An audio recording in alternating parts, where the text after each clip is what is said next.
Hi guys, good afternoon. Agay gali kami sa Timbuok Farm. Mabisita kami di sa amon nga tanuman sang wild grapes. Makita ninyo, subong kadamo sang bunga sang amon nga wild grapes. Ara. See, as you can see, madali na lang siya maluto. Amon siyang ginahimo namon nga wine. Abang-abangan nyo lang kung maluto na ning amon nga wild grapes kay ipakita namon sa inyo kung ano ang proseso mag-obra sang wine nga wild grapes wine. Siya yun, damo siya bunga.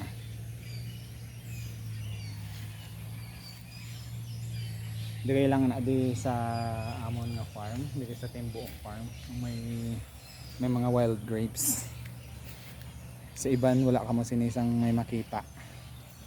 Manami iniiyang bunga kung naluto siya matamis. That is why nga ginahimo namon siya nga wine. Tama siya kanami. Especially kung mga December may gamit ka mo as alternative sa mga novelino. Mas namit pa niya sa novelino ning wild grapes namon. Sige amo lang na guys, base gusto ninyo dire makakita sa wild grapes, pwede ka mo dire kalagaw sa amon sa Timbuok Farm wild grapes.